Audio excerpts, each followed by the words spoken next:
Hi everyone, it's Julie Piekarski, founder of EatLifeBalance.com. As many of you know, I've dealt with years of anxiety and stress. As a result, along came various health issues. It wasn't until I made significant changes in my food choices, lifestyle, and attitude that I begin to see an improvement. In today's audio interview, we are going to explore natural solutions to stress and anxiety. You'll learn the main differences between anxiety and depression, how the mind has the ability to improve our overall health, and even some practices that you can use to shut off and reduce stress. To help us explore, I am absolutely thrilled to have interviewed Dr. Divi Chandna here in Vancouver, BC. Dr. Divi is a family physician, certified medical intuitive, and mind-body-spirit expert who teaches self-healing workshops. She's also a certified yoga teacher and most recently a published author with her book, Heal Your Body, Love Your Life. After training and practicing traditional allopathic medicine with a degree from Western University, she began her search for alternative remedies. Dr. Divi believes that health is an inside job. With adequate rest, proper nutrition, and balanced stress levels, our bodies are meant to repair and heal. Dr. Divi tours North America and teaches one-day and weekend workshops. You will find all of our online programs and upcoming workshops on her website at drdivi.com. So thank you, Dr. Divi, for inviting me here today. I really appreciate it on a gloomy, rainy day, but you've got the most amazing view, I think. I live in West Vancouver and I have a nice view, but not like this. I really appreciate you inviting me here and the community of Eat Life Balance too as well.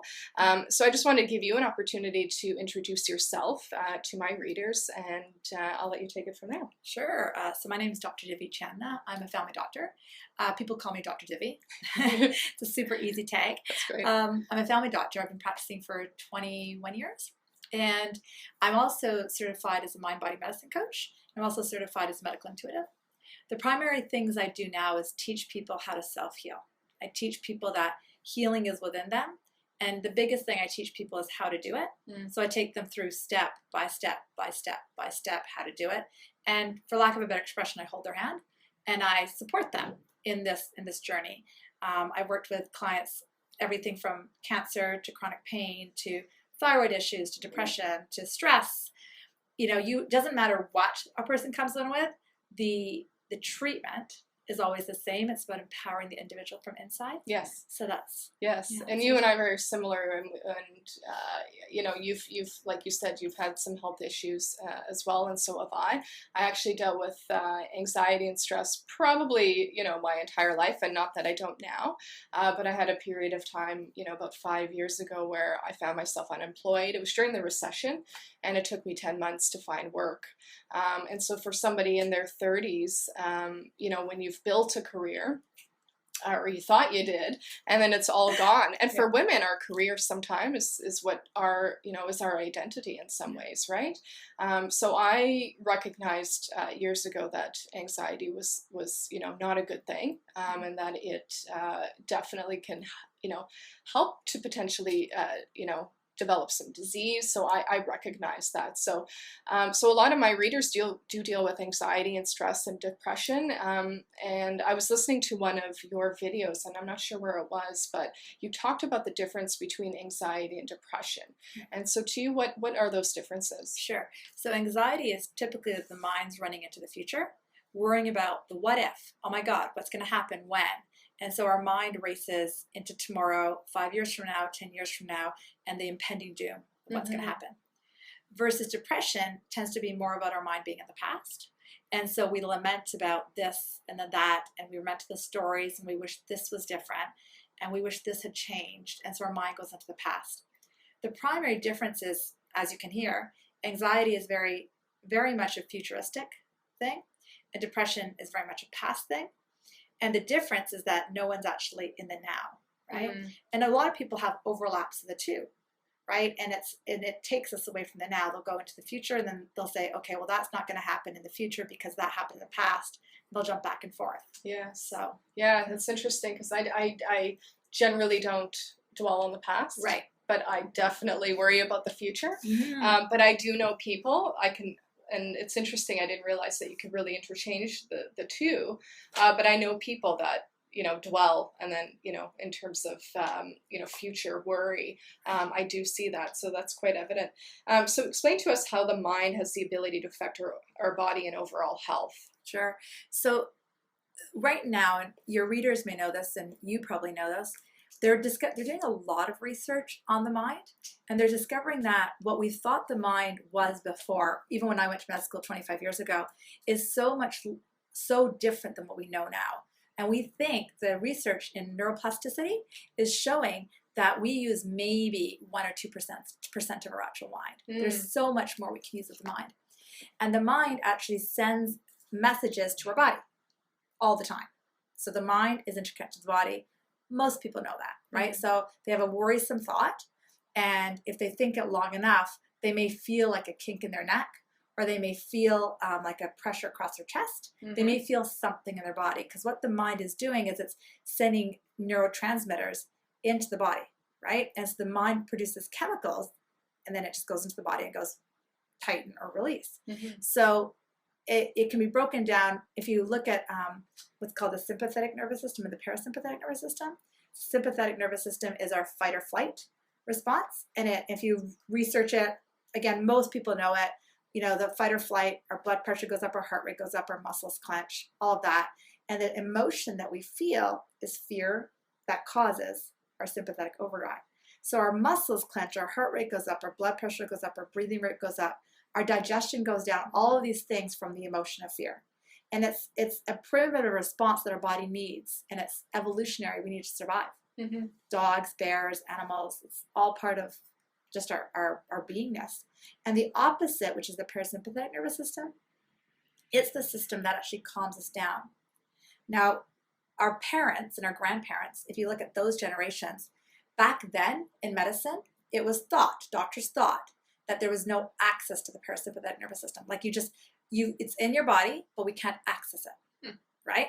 But then in 1971, 1972, I think, a doctor by the name of Dr. Benson from the States, he discovered that you could actually access the parasympathetic nervous system through something simple called our breathing rate. He studied the Beatles, and he studied yogis, right? Because the Beatles brought all of that interest to America. So he studied yogis and Yoga Maharaj and all these other yogis and studied their bodies. He went to India, and he was like, wow, these people actually turn on their parasympathetic nervous system. So he brought it into medicine saying, hey, we can do this. If we get people's heart rate, get them to breathe, then we can drop their heart rate, drop their blood pressure. But our parents and grandparents had no idea of this. Got it? And so it's interesting how, so we can actually turn on that mechanism.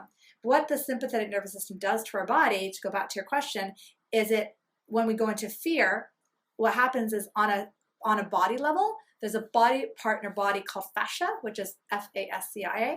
The fascia actually tightens, right? And it holds on to like contraction.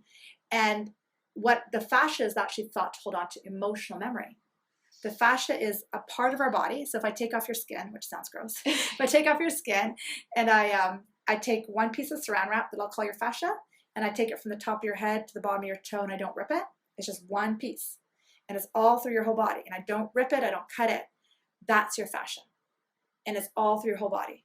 And it holds on to what's called emotional memory, right? So we can have, that's why people have a sore right shoulder and a sore left hip, because the fascia is all connected. Got it? Yes. And so that holds on to emotional memory, predominantly of fear or anger or resentment or sorrow or anxiety. So it's locked in the body on a cellular level.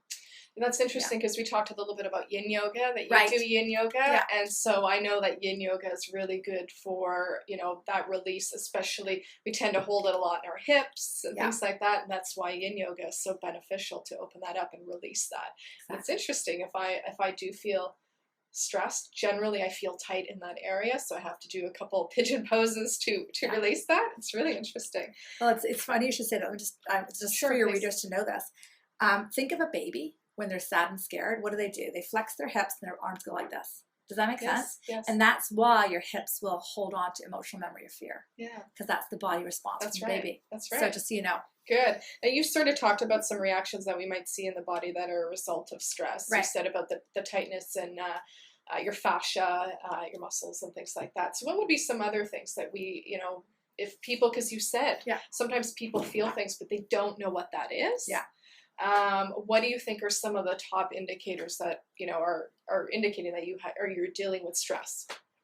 Thing is, most people don't necessarily know because we all, to some degree, in a busy life, in a big city, are under some degree of stress. So we don't even think about it. But pain is one of the biggest things. Back pain, knee pain. The thing is, and I said this to you earlier before we started the interview, we're out-trained to think of this in our body. So my back pain, that's related to stress? No, I thought it was a disc that was out. Like, we're so trained that our body is disconnected from us. Like, I describe it like a robot. In my years in medicine, for a year I worked as a hospitalist in a hospital, and I did hospital medicine. And I remember thinking one day, I feel like a robot. I'll walk in, I'll check the person's blood pressure, I'll check their vitals, I'll look at their electrolytes, I'll make an order, and the nurses will do it. So I feel like I'm treating this person's body like a robot. And we do the same in medicine, right? Your back pain hurts. Oh, well, it's mechanical.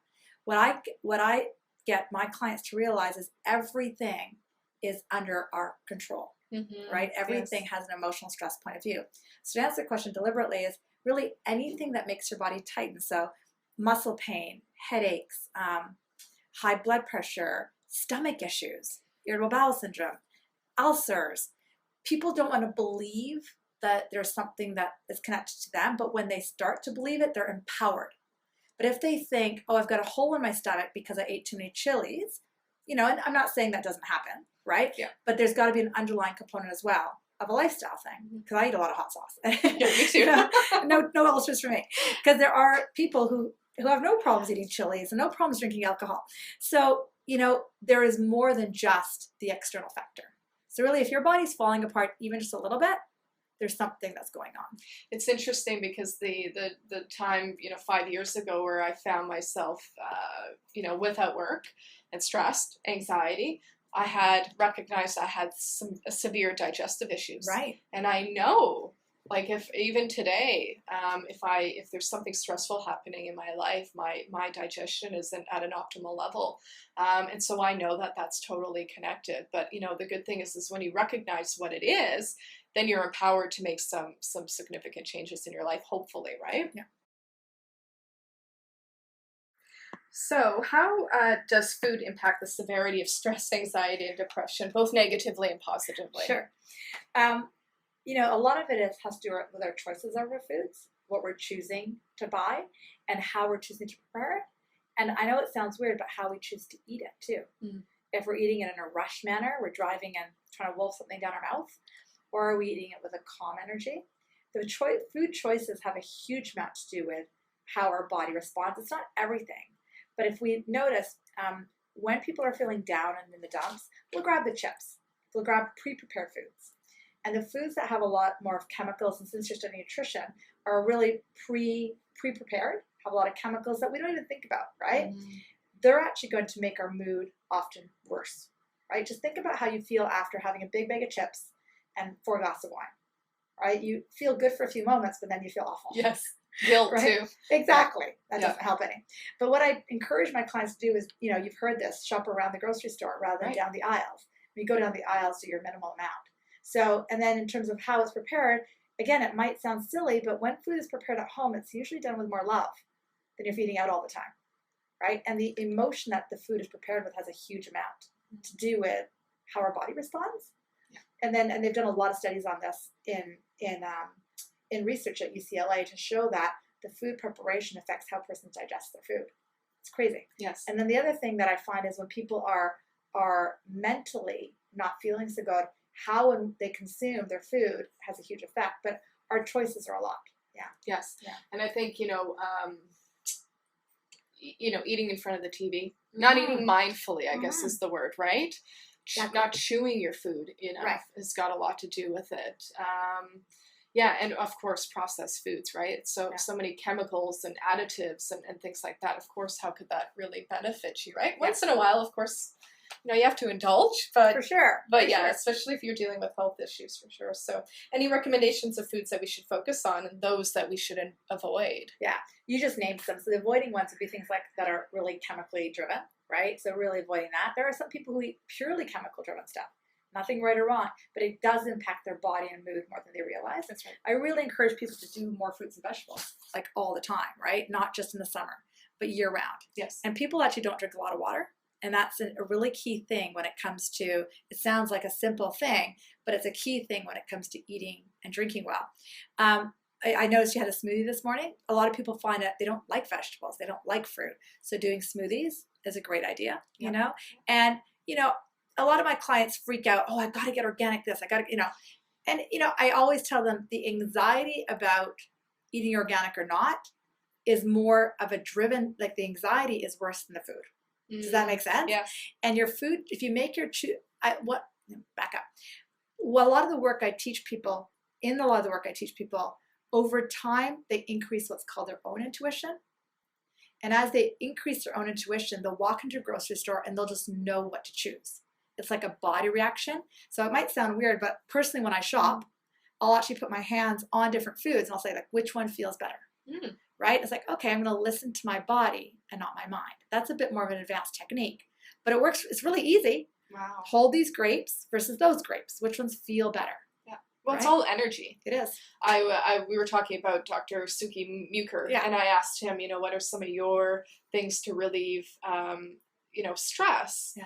And or really just, you know, a daily practice. And he literally, although 3 months out of the year here in Vancouver he doesn't do it, but he will literally go bare feet on the grass. Oh wow. Right? Yeah. And be connected to earth. And Nice. There's electrons. You said there's so many electrons you know, just on the earth itself that your body can absorb, and you need those great electrons in your body. I thought, well, that's really interesting, right? Yeah. And it's totally like what you're talking about, that intuitive energy, even shopping. Right. I mean, who would have thought, right? Right. So you got to slow down your mind. And, you know, they always say don't shop when you're hungry, because when you're shopping when you're hungry, you're not listening to your intuition. That's right. Right. You just want to feed the stomach, right? Yeah. So it's a concept, but it's very much linked. Yeah. They started it for a reason, I guess. Exactly. Supplements, and I'm not sure if you're a big believer on supplementing in your life, but are there any supplements that you feel would help alleviate symptoms of, you know, anxiety, stress, depression, Sure. any of those? I know they're all three different topics in some ways, but anything that you're sort of keen on. So I'm not a huge supplement pusher, and you probably guessed right, but I do find some of my clients do really, really well with things like vitamin D, which is pretty obvious, you know, 2,000 to 4,000 units a day. Some people with seasonal depression really do lift. A lot of my clients who have sleep issues will sometimes use melatonin, right? And that can help. Other of my clients will use adrenal supports. Totally. Those can be helpful. All of these things are just temporary. You know, they're not, vitamin D might be different living in Vancouver. Yes. But all these things are temporary until our body can respond, right? Not a huge supplement pusher. Again, kind of like the intuition around food. You just intuitively can sense my body needs this. But in order to do that, you have to kind of slow down the mind, right? So it's a process. It's a process. Yeah. But if your sense is my body needs more kelp, you're probably right. Like, you know, if you're always staring at sushi, don't discount that. That's right. You know, don't discount what your body wants and craves, because you might need what's in that sushi or in the kelp. Yeah. For minerals. That's so interesting, because I was, you know, veganism is a very big a way of living, I guess. Sure. And it's gained popularity for a lot of great reasons. But I was vegan for about 4 or 5 years, and then I just naturally felt like I wanted to eat some fish, and I wanted to incorporate some eggs. Meat for my digestion has always been a problem, even when I was a kid, but my body just felt like it wanted that, the extra protein, the iron, the omegas. Like, you learn over the years that it's okay, like, to make those subtle changes, and there's nothing wrong with it. A lot of people have a lot of guilt attached to food too as well, right? Especially if you've done something so stringent as you know, a veganism lifestyle. So you know, we were talking about Dr. Muker and his daily and weekly practices to help alleviate all those symptoms. What are some things that you do? And I know there's a lot. I do a lot. I do a lot. I mean, I'm not. The biggest thing is I trust my intuition as to what to do, right? So some of my daily practices, I mean, I meditate almost every day. Really? Yeah, I meditate for at least 30 minutes almost every day. Some days it's 3 hours. I don't do it out of, like, it's not like I'm going to sit and meditate for 3 hours. I'll just sit. I've got a 9-year-old, like I said, so sometimes it happens, sometimes it doesn't. Yes. Sometimes it's 10 minutes. Sometimes it's 20. Do you know what I mean?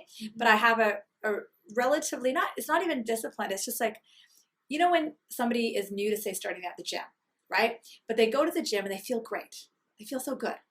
And so what motivates them to go back to the gym, hopefully, is the end result feeling, right? And then the people who go to the gym are like, I gotta go. They never get that feeling, or if they get it, they forget the feeling. But what motivates somebody to go back is the feeling after, right? If they can start to do that, then they stop saying, I should. Meditation for me is one thing that really just connects me. Do you know what I mean? It's one thing I do. The second thing I do is I practice yin, like I mentioned. I practice yin yoga about 3 or 4 times a week. So I've got a pretty regular practice that I love. But yin yoga, kind of like the meditation, it just kind of chills me. And it expands, it takes my mind out of the equation. It connects me more with those energies. I'm a vegetarian. I grew up a vegetarian. But I actually, I put my hands over my food and I just imbue it with love right before I actually eat it. So it just takes 2 seconds, put your hands over the food and say, give this food some love before I eat it. Those kinds of things. I also have a dog. I have a chocolate lab, and I know my favorite too. And every day I'll sit with my dog and stare into her eyes, and I'll just tell her how much I love her. You know what I mean? And same with my kid. Of course. Especially when he's being yes, a brat. That's the time to do it. Yes. Because you want to practice it. And the biggest thing I do, to be honest, is it's what I teach in all my workshops, is teaching how to be moment to moment to moment to moment aware. Not in like a disciplined way, but I'm constantly checking in. How do I feel? Right? Do I feel hopeful? Do I feel joyful? Do I feel in love? Do I feel freedom? Do I feel empowered? Or do I feel fear? But one of the biggest things, especially for your listeners, the huge thing that is a big part of healing anxiety and depression is if you can stop making yourself wrong for when you're in fear. Got it? Yes. Because when there's an expression, what you resist, you persist. So when they push against their anxiety, they push against their depression, guess what's going to get bigger? That. Yes. But because I've suffered from anxiety and depression, I know what it's like. So what really helped me was when I was depressed, I would say to myself, and this was the big turning point for me, because I know what it's like to want to stand on top of a bridge and jump. I do know that feeling. I've had it many times in my life. So what really was a turner for me was when I stood there one day and I said to myself, this feeling is not wrong and this feeling is not right. It just doesn't feel good. Mm-hmm. Then when I felt joyful or happy or exuberant, which is a lot of the work I teach people how to do that, so I could go from there to up here because I know how to do that. So I went up there a few days later. Then when I was up there, I said to myself, this isn't right and that wasn't wrong. This just feels better. So I'm choosing this. Got it? Yes. That was it. That's a huge thing. So the other thing I did, to loop back to your question, is about, not in a way of like discipline, but about 3 or 4 times an hour, I'll ask myself, how do I feel right now? So I'm constantly aware of my emotions, not in a disciplined way, but just in a way of, And then when you're aware of your emotions, you're aware of what your thoughts are. And then if my emotions dip, I'm like, okay. And the other big practice I have is that when I wake up, as soon as I wake up, I'm like, no matter what, when I wake up, I'm going to choose a thought to feel good, no matter what. No matter what. Because the concept that I teach in my workshop is the concept of momentum. I'm not going to go into it because I'll drive your listeners crazy. They'll just be teaching too much. But, you break momentum when you go to sleep. So when you wake up, you've got a fresh new slate. Totally. Right? Yeah. Brand new day. So why are you doing yoga this morning, right? Yeah. Start fresh. You got the rest of your day. And you can do it no matter what happened the day before, no matter what is going on in your life. You can choose something to feel good about. Yeah, it's in your control, right? It is. It's interesting. Oh, there's so many things out of there I wanted to ask you. But it's weird. My husband has the ability to shut off really well before bed. And he says when you close your eyes, you basically are clearing the slate. Clear the slate before you go to bed. Nice. And I'm like, whoa, that's a good concept. You just talked about that. And I actually have a reader question, if I can jump ahead, related to that, if you don't mind. Yeah, no problem. Which is, how can we switch off before we go to sleep? It's a great question. Depending on how busy your mind is, you may have to do this practice earlier or later. But I'll just teach some 3 or 4 practical tools that I actually teach my clients. So one really, really practical tool for somebody with anxiety is their mind is always thinking. So they're on what I call the anxious disc, right? So no matter what they think. So because their mind is racing so fast, they can't write as fast. Do not type, because a lot of people can type really fast.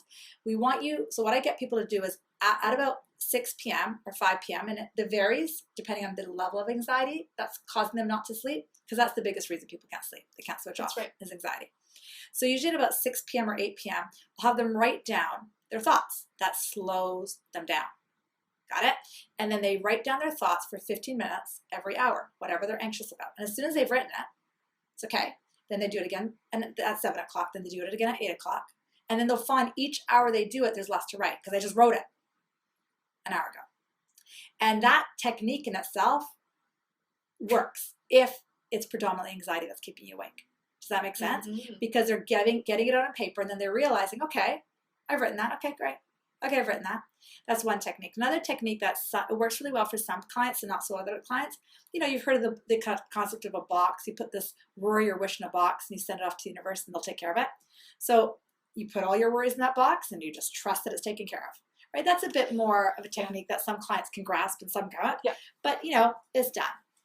Another technique I teach people is meditation. Right? Try to do that earlier. Right? Try to meditate at 5 or 6 p.m. for 15 to 20 minutes. I've got about 3 or 4 meditations on my website. My sleep meditation, what a lot of clients do is they put it onto whatever it's called, where you can repeat. Yep. They'll put on to repeat on their phone, and they'll just. I've had many clients who do it all, like, and they'll fall asleep by the 4th or 5th listen. Right, it's 5 minutes long, so it literally takes your body into that. Another practice that's really, really helpful is yoga nidra, NIDRA. That's and there's like a zillion YouTubes on yoga nidra, so listening to that prior to sleep can get you into that mode. Mm-hmm.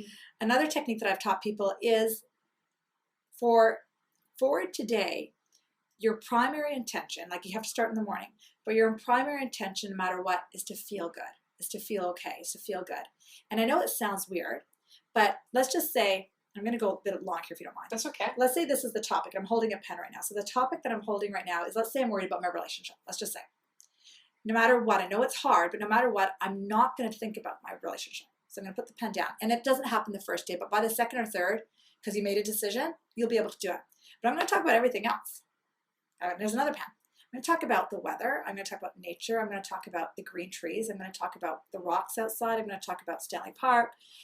And the concept is I'm making statements that are very general that feel good. Got it? And as soon as and if you create that energy in your body that I feel good, then as soon as you go talk about your relationship, you feel bad, you just drop it. Because you can't fix anything from that energy. Yeah. You can't fix a relationship from anxiety. You can't fix schoolwork from anger, you know? Mm-hmm. So the more you stop talking about it and get really general and feel good, and you do that during the day, then automatically when you go to bed, what happens to your husband will happen to them. Yeah. They'll close their eyes and go to bed. Yeah. Does that make sense? Yes, totally. So, you know, I've got a whole bunch of other tools, but those are the main ones. Those are good. Those are really, and I've heard of yoga nidra before. That's great. And I have some friends that have high anxiety, and those are some of their questions too as well. The last question I have, and it's a really, really big one. And by the way, I'll link your meditation videos to this as well. Can you get addicted to feeling anxious? For example, if we get over one thing, do we subconsciously look for the next thing to be anxious about? Okay. So I'm going to show you. So right now I'm holding my fist up, and in neuroplasticity, what they're finding, so the answer is yes. Okay. What they're finding in neuroplasticity is our brain fires from different lobes of the brain. Okay. And they're finding that as much as we've always thought anxiety and depression is a chemical theory, we're not totally discounting that. What we're saying is you've always fired from one part of the brain your whole life. We talked about being raised by parents who are anxious. And so we're trained to fire from that lobe, right? So fight or flight, we're trained. But what they're finding is you can actually train your brain to respond from a different lobe of the brain, which would take you more into love, more into peace, more into well-being. And practices like yoga, meditation, I teach people consciously how to do this, like actually how to do it. And the more you fire from here, yes, you can. But to answer your question, and what's happening is subconsciously or consciously, you're triggering from the same lobe of the brain. When I teach workshops, I talk about it like every emotion is like a CD that you put into a CD player. So if you put into your CD player anger, no matter what goes on in your life, it's going to piss you off. The person who even bought you coffee that day is going to piss you off. Oh, he must think I'm poor. Even he bought you coffee. You know what I mean? Because you're on the anger disc. And if you're on the anxiety disc, you're always fearful about the lights, and then the lights will be red, right? So I talk about CDs that you put in your life. When people are so used to putting the anxiety CD, it's like their subconscious is going. So same idea as what I talked about neuroplasticity, I talk about like a CD. And you choose that CD every day, every moment. And if you take it to the yoga world, with every breath, you choose that CD. But because we're so trained from one CD, it's hard to change. right? But again, in the workshops, I teach people how to change CDs. How do you get on this CD more often? How do you get off the anxiety CD more often? So people who suffer from anxiety or on that CD all the time, it can be changed. It just takes practice. Mm-hmm. And your body and brain does want it. And if you can get out of the loop that I'm cursed and I've got a chemical theory and I'm hooped, that's the first step. Mm-hmm. And then you start to notice it's possible. That's great. Yeah. My last thing was, and maybe you could just tell my readers a little bit about your workshops. I'm committed to coming to one of them because obviously a lot of the things that you're talking about are things that I'd love to continue to learn about. But maybe tell a little bit about what your workshops are and how often you run them and where they can find more about it. So you can look at my website. It's drdivi.com. So it's drdivi.com. The main thing I do is, the predominant thing I do is a 2-day workshop. It's like a weekend, 9:30 to 4:30 each day. So 2-day workshop, and the first day is really learning, right? Learning the information and applying it. Like it's learning. I say I've got about 15 tools and techniques I teach people. And the funny thing is it doesn't matter if you come with anxiety or chronic pain or cancer, because I have taught these tools to all these clients.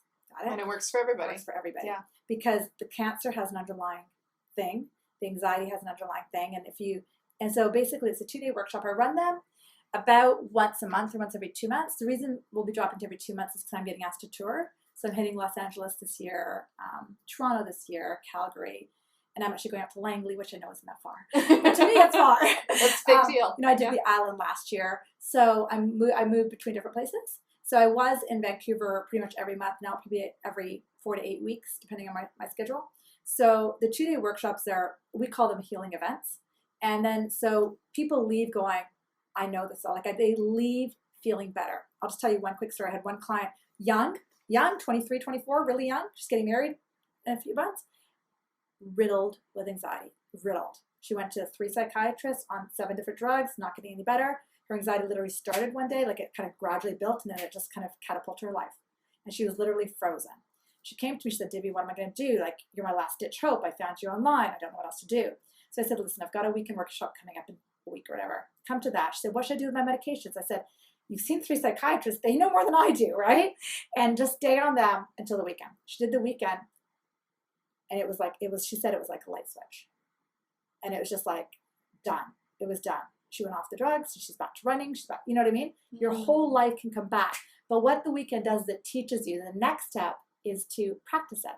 So then if people like the weekend, which they always do, then we have a 6-month program they can jump into, which is it can be done online or in person, that I run here on Tuesday nights. So that includes different modules like forgiveness and self-empowerment and, different types of modules. So yes, it's called the 6-month Accelerated Healing Program. It's all on my website. But start with the weekend. And my next weekend's at the end of January. So wow. It's super fun. Well, I'm interested. I have some friends that would totally be interested. Cool. But I want to thank you so much for letting us come in and talk to you and learn about you. I really appreciate it. You're so welcome. Thank you.